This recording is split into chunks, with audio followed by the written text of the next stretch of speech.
What's going on, YouTube world and YouTube travel? As you can see, we had a little birthday party in here for my mother, my lovely mother, who turned 60 years young. Everybody wish my mother a happy belated birthday. But as you can see from the thumbnail, and this was a season premiere of Smackdown. So you know I gotta give you a review for a season premiere of Smackdown. They got a new logo, like I said, for the thumbnail, you can see new logo and everything. So we start off with an awkwardly way to start off a promo, but we start off a promo with Bianca Belair, Becky Lynch, and Sasha Banks. It's supposed to be a contract signing promo. Now, for the first time ever, this contract signing promo did in fact have like a weird like conclusion to it. So Adam Pearce basically welcomes everybody to the season premiere of SmackDown, which is basically like I said, it's supposed to be a contract signing between Sasha Banks, Becky, and Bianca for their match at Crown Jewel. Becky goes on this, do her usual. The man has come around to San Jose because that's what it was. It was in San Jose, and Becky was, did her little thing, and it basically said she glad to be here. People was basically chatting and cheering for her, but she takes shots at both Bianca and Becky, Bianca and Sasha. I was about to say Bianca and Becky. But Bianca and Sasha, she takes shots at both of them. Basically saying how she's basically better than Sasha, and that for Bianca, is basically there's nothing to her because she defeated her in what it was, like 26 seconds or whatever it was. And Sasha is the only one who didn't talk in this promo because she didn't have a mic. Or did she talk? I think she did. Yeah, she said she took shots at both Bianca and Becky. But Bianca, she basically got tired of both Becky and Sasha, and told them that she's basically ready for them, and that she's tired of the cheap shots. She's tired of the interference and stuff, because she said she's telling them that the common denominator, that both of y'all been riding my coattails, because she reminded both Sasha and Becky that she's the common denominator in everything they did this year, which she is. Becky becoming champion involved Bianca. Sasha losing her championship to Bianca involved Bianca, and everything she gained the SB and all that was because her match with Bianca. But Bianca says she is enough talk has happened. It says all the cheap shots and everything that's occurred. Like I think Becky even referred to Bianca being on the losing streak. Bianca had enough and basically tells Becky and Sasha to get in the ring because she was irritated that they both decided to be awkwardly for Sasha on the standing on the announcer table. Becky, for some reason, got her own table, staying sitting down at the ring entrance, which had no explanation whatsoever.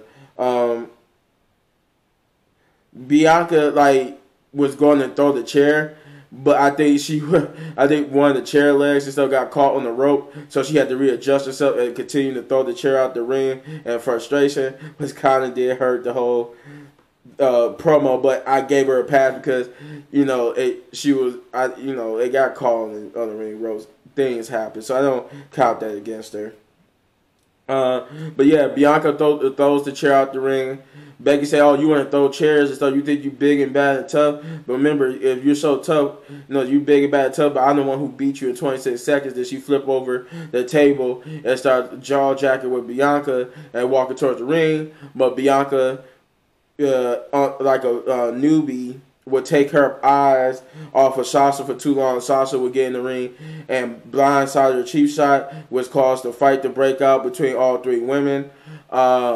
Bianca did hit an awesome right hand to Becky, and she tried to put both of them. She picked both of them up for the KO in the KOD position, but Sasha would basically get out of it and try to fight Bianca while she still had Becky. But Bianca would kick Sasha in the stomach and then use Becky to hit Sasha, making Sasha fall on the table, and then Bianca would put Becky and Sasha through the table by KODing Becky on top of Sasha, which broke the table to end the promo.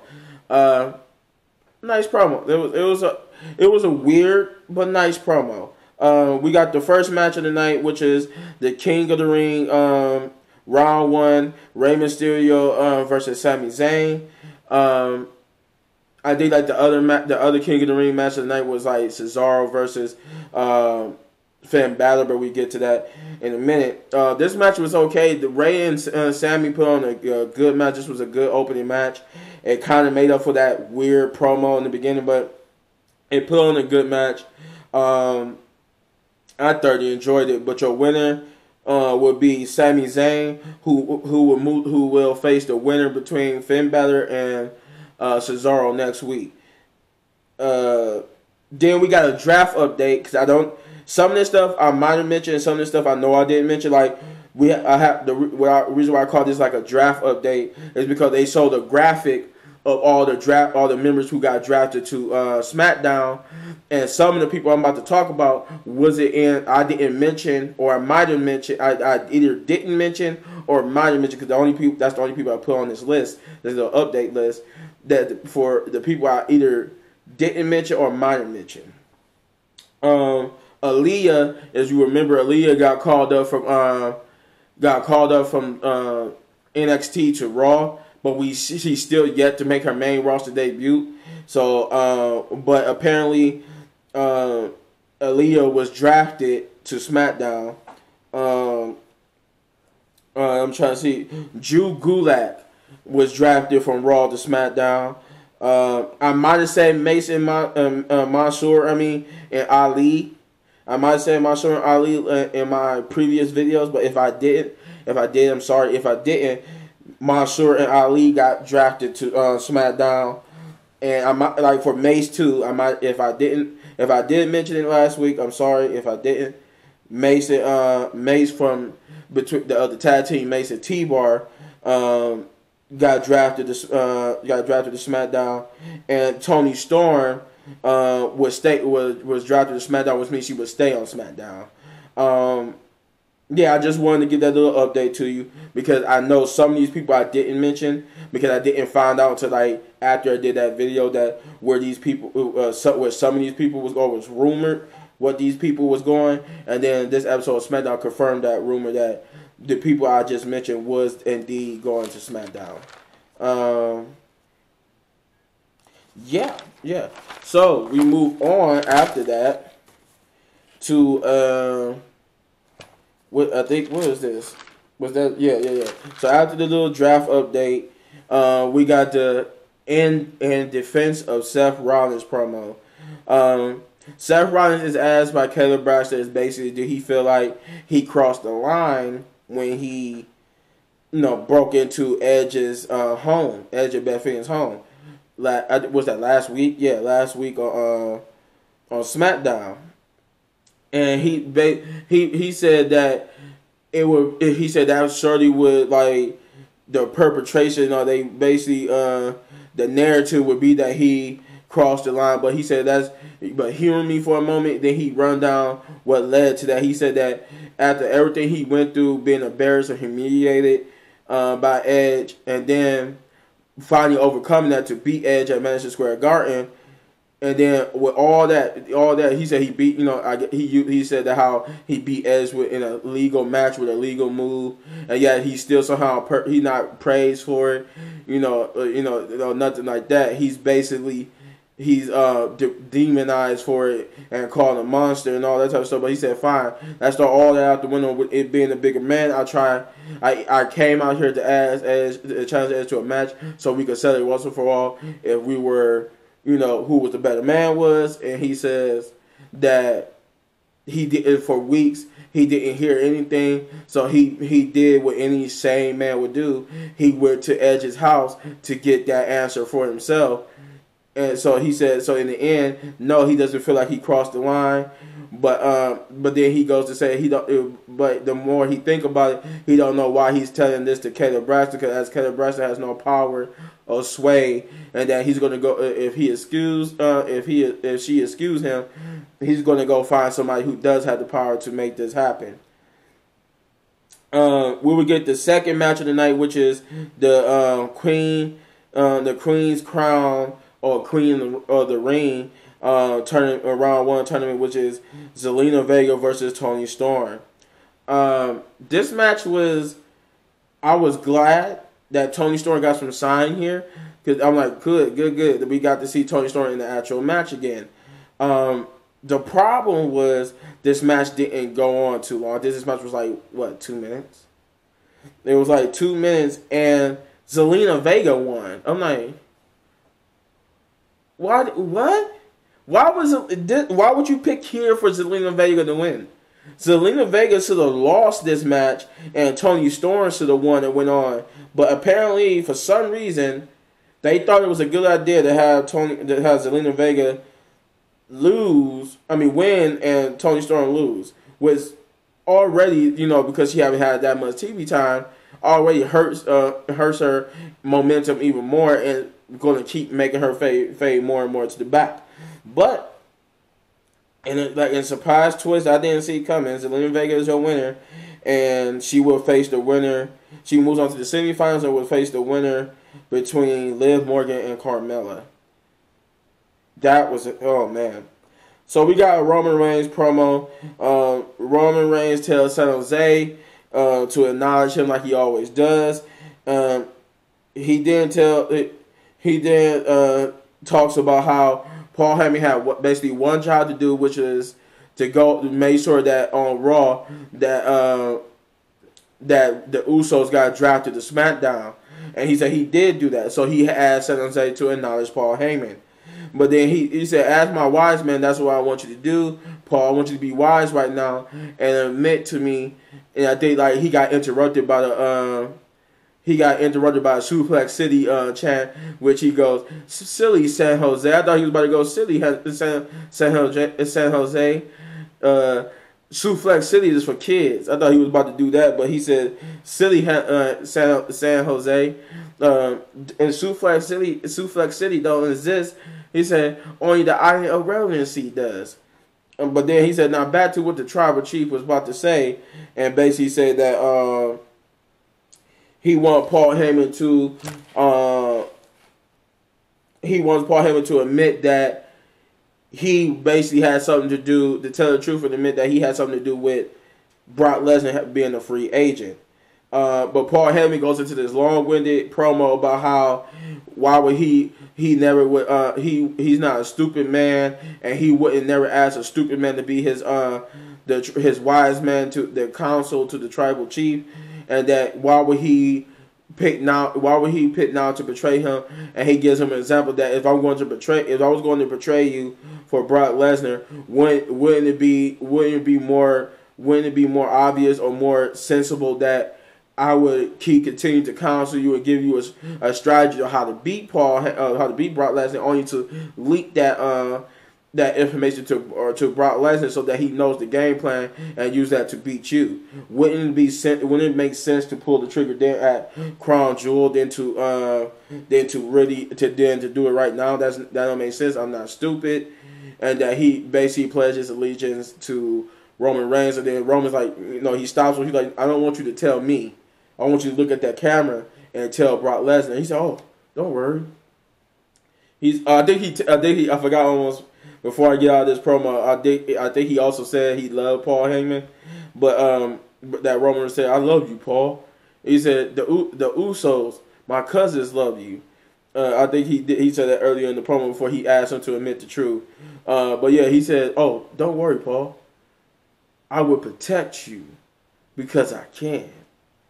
And Paul basically looks at the camera and basically cuts a promo saying that how the Undertaker was no joke at WrestleMania that his undefeated streak was one of the most legendary streaks, and he said that. But he told Brock Lesnar that was until he ran up against Brock Lesnar. And then he said the same thing is happening to Brock Lesnar now. Your dominance of being the conqueror, you're going to get conquered at Crown Jewel because you run up against Roman Reigns. And he do his whole, he said that's not a prediction, it's a spoiler, and believe that basically, and then gives Roman his belt, and then almost like he get on his knees and pray to Roman Reigns. We would get the third match of the night, which is another Queen's Crown round one, Liv Morgan versus Carmella. This thing was a whole bunch of negatives. First of all, why do you have for the second week in a row Carmella bring out that stupid mask that looked like the fake mask from the movie The Mask, whatever it is, like it's just the fake rhinestone pimped out Mankind mask. Why would you have her bring that out for the second time in a row? It didn't go well the first week, and it still didn't go well this week. They still trying to she looked just stupid. And I think Carmella even at one point would tell the crowd she was looking at in a certain direction of the crowd, like she was in the ring on the ropes looking at a certain section of the crowd, and somebody yelled at her that she looked stupid. She was like, "No, you look stupid." I was like, that was kind of cool. You kind of interacted with the crowd, but that can't make up for the stupidity of this match. For one, this match was like 1 minute long. 1 minute. 1 minute. That means wow, that's crazy. 1 minute long, and again for the second time this night, the wrong person won. So instead of having Liv Morgan win, so we can see Liv Morgan versus Toni Storm match that would have elevated both of them more into the main spotlight. You have Liv Morgan lose to Carmella, which made no sense because story-wise, Liv should have beat Carmella because she beat Carmella at a straight rule. So there go Carmella's little push. Liv Morgan's push they was giving her. That all just went down the drain because you just had Liv lose to Carmella in a 1 minute match, which was stupid as hell. But yeah, Carmella won, and next week she'll face Zelina Vega. Who wants to see two heels go at it? I don't want to see Carmella versus Zelina Vega. I rather would have wanted to see Toni Storm versus Liv Morgan, but this is what WWE wants to give us. So yeah, your winner of that match was Carmella for some reason. So we get a Baron Corbin happy talk promo that saw Mr. Moss make a joke again. Baron Corbin would basically introduce Happy Talk, said promoted saying it was one of the best happy talk best talk shows on SmackDown, making people smile from ear to ear, grin from ear to ear, whatever he said. But he would get interrupted by I think after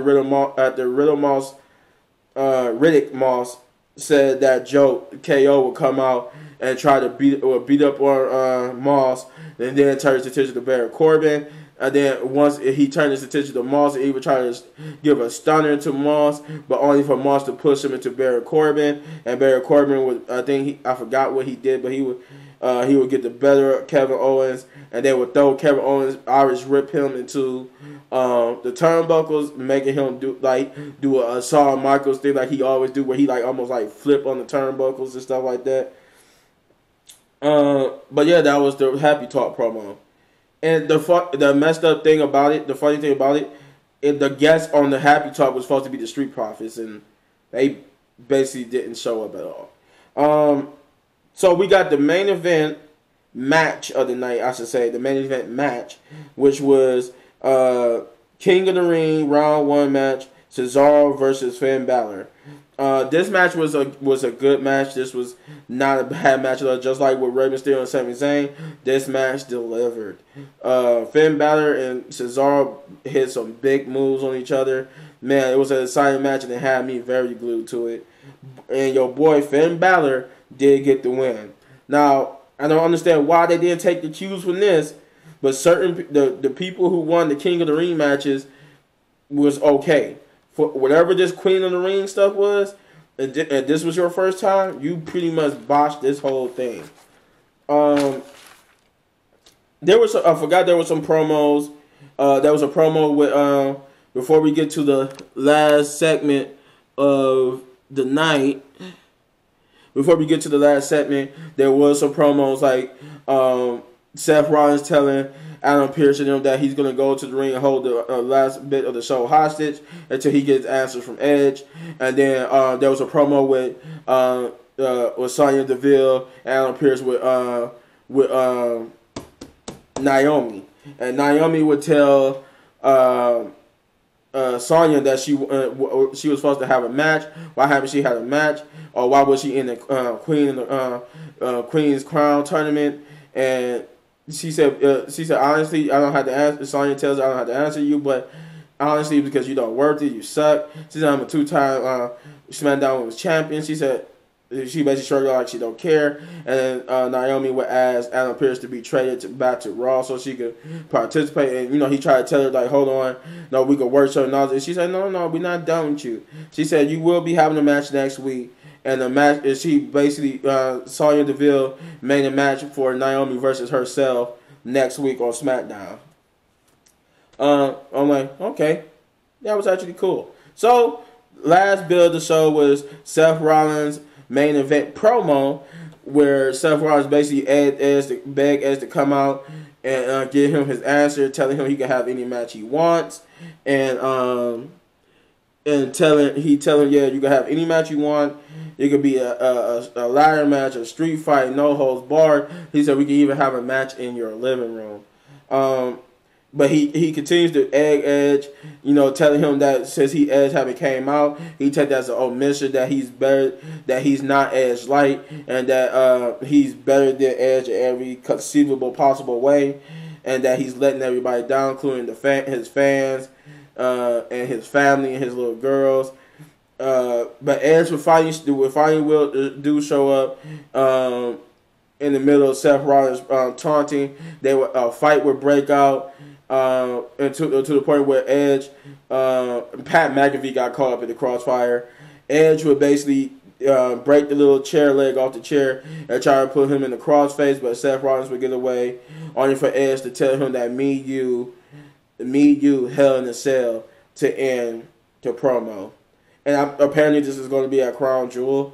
But yeah, overall, this episode of SmackDown season premiere was not a stellar one at that. I mean, the beginning promo was like kind of an iffy spot for me, but it wasn't bad, but it was kind of iffy.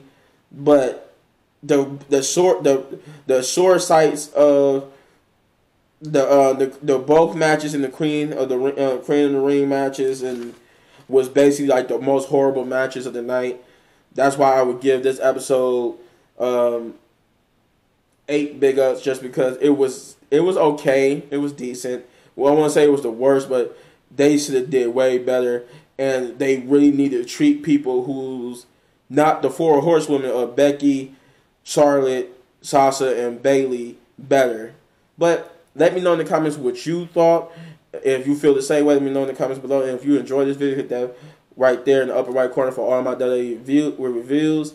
And if you enjoyed the video so much you want to support the channel, then hit that like button, hit that subscribe button, and hit that notification button so you get notified when I drop videos. And as always, hit any one of these videos for more of my amazing content. The real tribal chief is out. Peace out. And yeah. See you in the next one.